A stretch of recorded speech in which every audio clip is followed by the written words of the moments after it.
far guys, ito na yung trabaho ko umagang umaga. Tapos nang magkape, ako ay nag-abono sa aking tanim na sitaw.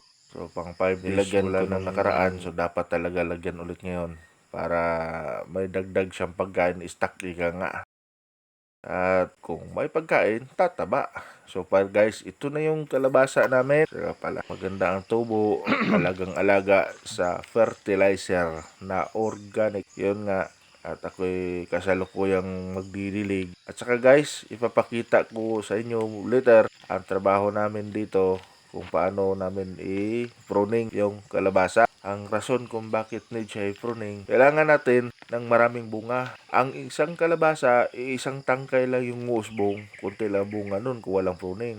Yun, disadvantage. Sa advantage naman, pag naka-pruning ka, matik, mag-spread yung sanga, magiging dalawa, at saka bawat sanga may bunga, maraming bunga. Basta alagaan mo lang ng abono. Yun ang sikreto sa mga farmers. Ayan o. Ito guys, ang pag-abono, same pa rin sa sitaw ko. Huwag mo talagang basain kasi may halong, huwag mo basain yung dahon kasi may halo talagang ano yan, hasang at saka mga laman loob ng isda. Ito yung putulin. Pag ito pinutol, automatic mag-spread ang sanga, letter Y. So, kung mag-pruning pala tayo guys, dapat umaga or hapon. Ganun lang yun eh. Magpupos na yan ng sanga. Ganito rin sa baba.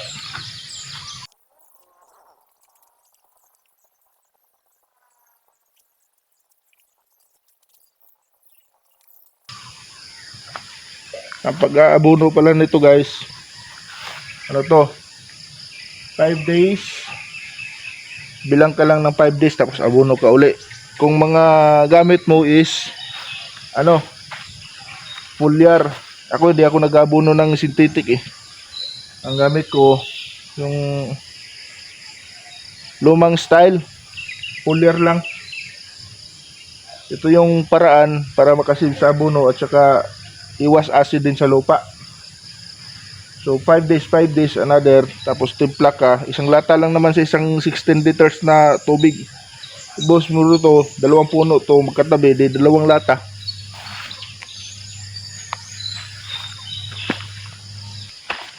Yun nga guys, patuloy tayo.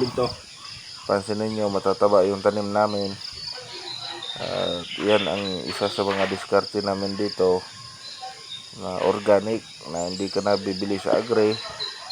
Kunting sipag lang, marunong ka lang magtimpla ng molasses, tinadtad na kangkong na may halong isda, laman-laman ng isda, tapos ilublog mo ng 15 days. After 15 days niyan, tawag lang yung basain talaga yung dahon ng kalabasa. Sabi ko sa inyo, nagpo-produce ng amino acid yan, magandang tubo niyan, marunong ka lang talaga. Para-paraan lang yan guys, diskarte. Ayan po, sunod na abono rito guys, ang ilalagay ko molasses na may halong organic para magkaroon siya ng pamumulaklak ng tanim.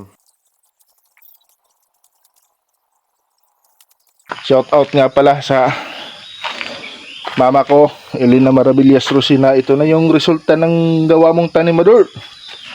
Maraming salamat. Nakaraan guys, si Ermat ko nagpunta rito sa amin. At binigyan niya ako ng mga bulaklak at siya rin yung nagtatanim package na ba. Hindi kasi ako sanay sa bulaklak eh. Hindi ako mahilig. So ang ginawa, si mama niyo nag-provide ito. Ito na to mga to. Ang tataba, nilagyan ko rin ng foliar mga yan. So hanggang dito lang muna at pupunta pa kami ng asawa ko sa Tagum City. Sa kaukulang sa Perpetual Clinic para sa ubi. Salamat!